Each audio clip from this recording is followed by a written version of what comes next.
Hi everyone. I know it's been a while since I posted anything, and I just wanted to kind of touch base with you. I thought I was recording a minute ago and I totally didn't do anything.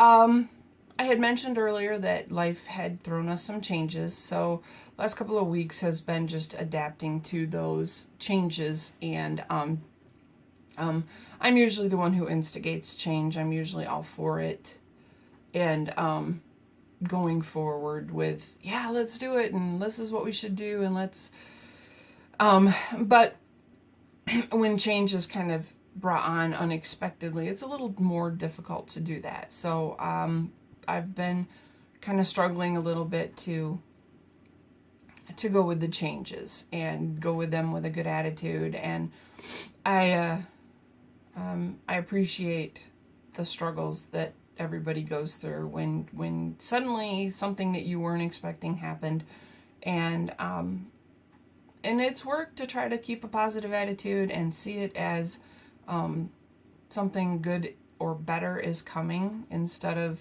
just focusing on like the negative part of the change. So I have been dealing with that, so I apologize. For me personally, I want to be in a decent frame of mind before I post a video. And if I'm kind of like, meh, I don't want to really post that kind of video. I had also mentioned in previous videos that I have been doing the ketogenic diet. And that really has not really went anywhere, as far as like I haven't had any great weight loss or any non-scale victories. Right now I'm just kind of maintaining. And I think maybe it's partly due to stress and partly just, my body, I lost like a bunch right off the bat, and I think maybe my body's like, hey, we got to catch up to what's going on here. And I'm still doing it. I track everything on my MyFitnessPal on my phone, and like literally every bite I take, I put in my phone and try to be really honest. I had one day where it was my husband's birthday, and I got to a point where I stopped. I was like, okay, this is gonna be, we're gonna call it not a cheat day, we're gonna call it a treat day, and we're just gonna deal with it and then start fresh the next day. So that's what I did. So anyway, that was like one day out of 55 days that I had just not a good day. So anyway, so that really, nothing's changed. Like my weight is still the same as it was at the end of February. Like the 23rd is where I was. So the other thing is that I've been going through is March is Multiple Systems Atrophy Awareness Month. Now, multiple systems atrophy is a rare disease. It's the disease that my mom has. My mom has, she was diagnosed with it about 2 years ago. And it took a good 2 years to find out before that what she had. It took a second trip to Mayo, and those trips were a year apart, before we actually got the diagnosis. It masked itself as other things. Initially, they thought she had ataxia. Also, my mom has been in a wheelchair for pretty much 2.5 years. And that initially started when she had a failed double plantar fasciitis surgery. Now, I would not recommend that to anyone. I don't know that I've ever heard of any successful ones, and if anybody ever tells me that I need to do it, I will not. Matter of fact, I might tell them some other things. But yeah, it pretty much destroyed her feet, which put her in a wheelchair probably sooner than she needed to be in one. So Multiple Systems Atrophy Awareness Month is the month of March. The color is purple. So every day I try to find a way to wear purple of some kind. Either it's in my earrings, it's in my eyeshadow, it's on my clothes. And I will bring it up if somebody says, oh, purple, I will mention it and try to explain things a little bit. With MSA, a patient loses their motor skills, and it attacks the cerebral cortex. So walking, talking, writing, they are mentally still there, but they physically lose the ability to do things that they normally would do. And it's very much a challenge. It's when we got the diagnosis, that was when my husband and I knew that we needed to move back to the area to help family out, and be near the family and help. Normally I just try to go through my daily things, and I try to be, as helpful as I can and focus on that part of it.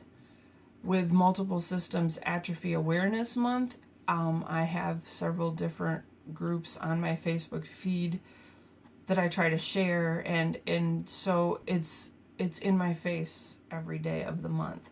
And that also kind of affects my mood, because when you try not to think about like the disease, and you're focused on family and spending time with them, then it's okay. But when that condition is in your face every single day, like, I don't know if I'm explaining it right, because my mom's always on my mind, my family's always on my mind, helping my dad as best as I can with, he's mom's main primary caregiver, and he runs his own business, so he has just tons of stuff that he does and needs to do and has to think about, and so I want to be of help, to him, and help him and mom with anything I can.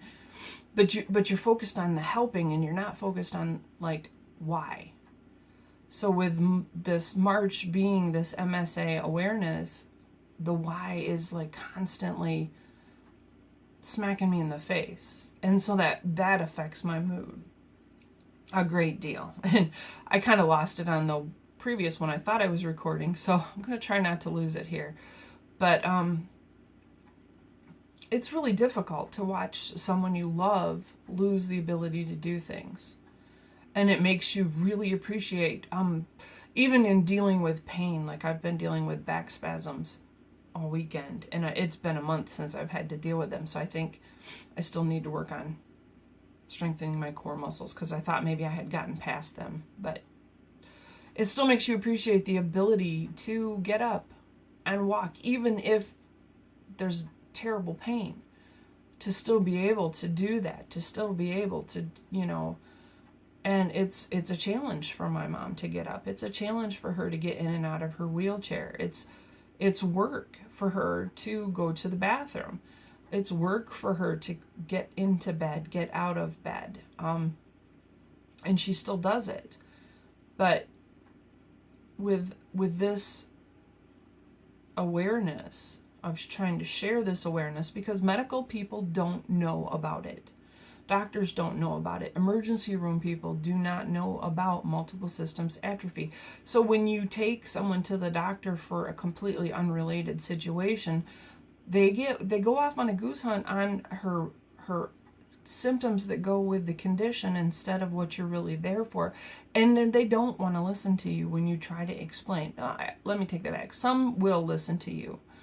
But a lot of them, I ran into an emergency room doctor who, I'm trying to explain what my mom has, and they're focused on why is her speech slurred, thinking she's having a stroke. And I'm like, no, that's not what's going on. That's not why we're here, and it's so frustrating.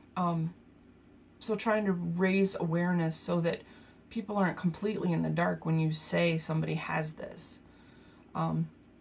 So it's really important. It's really important to me. And so if this is something that you're interested in sharing for me, I will have links below, and I will really appreciate if you could subscribe, if you could share this video to make awareness.